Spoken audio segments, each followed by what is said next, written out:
Anywhere door देखा नहीं कि नोबिता बनने के सपने शुरू। वो सब छोड़ो, आओ तुम्हें इसका साइंटिफिक कॉन्सेप्ट समझाता हूँ कि आखिर ये है क्या चीज। साइंस में इस कॉन्सेप्ट को कहते हैं टेलीपोर्टेशन। सोचो, तुम्हारे हाथ में एक कागज है, उस कागज पर 2 पॉइंट्स बनाओ, पॉइंट ए और पॉइंट बी। नॉर्मली ए से बी तक का फास्टेस्ट रास्ता एक सीधी लाइन होती है। अब अगर तुम उस कागज को फोल्ड कर दो और पॉइंट ए और बी को एक दूसरे के पास ले आओ तो डिस्टेंस गायब, रास्ता छोटा हो गया। फिजिक्स की लैंग्वेज में इस आइडिया को कहते हैं वर्म होल। वर्म होल का मतलब होता है स्पेस को बेंड करना, स्पेस को क्रॉस करना नहीं। आइंस्टाइन के जनरल रिलेटिविटी के हिसाब से स्पेस और टाइम रिजिड नहीं होते, मास और एनर्जी उन्हें कर्व कर देती है। जैसे हेवी चीज कागज को झुका देती है, वैसे ही प्लैनेट्स, स्टार्स और ब्लैक होल्स स्पेस टाइम को झुकाते हैं। अब अगर स्पेस इतना बेंड हो जाए कि 2 दूर के पॉइंट्स एक शॉर्टकट से जुड़ जाएं, तो उस शॉर्टकट को हम कहते हैं आइंस्टाइन रोजन ब्रिज या वर्म होल। थ्योरी के हिसाब से वर्म होल्स एग्जिस्ट कर सकते हैं, पर यहाँ सबसे इंपॉर्टेंट पार्ट आता है। नेचुरल वर्म होल्स अगर बनते भी हैं तो वो एक्सट्रीमली अनस्टेबल होते हैं, माइक्रोस्कोपिक साइज के होते हैं और तुरंत कोलैप्स हो जाते हैं। इंसान का गुजरना तो दूर,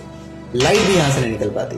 एनीवेयर डोर जैसा वर्म होल बनाने के लिए तुम्हें चाहिए एक्सोटिक मैटर, एक ऐसी एनर्जी जिसका मास नेगेटिव हो। नेगेटिव एनर्जी रियल फिजिक्स का कॉन्सेप्ट है, पर सिर्फ क्वांटम लेवल पर, बहुत टाइनी अमाउंट में। इस लेवल की एनर्जी से ना तो वर्म होल स्टेबल हो सकता है, ना ही बड़ा। इसलिए आज के साइंस के हिसाब से वर्म होल्स मैथमेटिकली अलाउड हैं, पर एक्सपेरिमेंटली उनका कोई प्रूफ नहीं है। और यूजेबल वर्म होल बनाना हमारी करंट टेक्नोलॉजी से इम्पॉसिबल है। डोरेमोन का anywhere door worm hole concept से इंस्पायर्ड है, पर वो साइंस फिक्शन है। रियल साइंस ये कहती है कि हम स्पेस को समझ रहे हैं, बेंड कर रहे हैं, पर इक्वेशंस में, और अभी तक उसे फोल्ड नहीं कर पाए हैं। तो हाँ, पेपर फोल्ड वाली एक्सप्लेनेशन गलत नहीं है, बस वो थ्योरी है, रियलिटी नहीं। ऐसे ही और थ्योरीज को समझना है, फॉलो कर लो।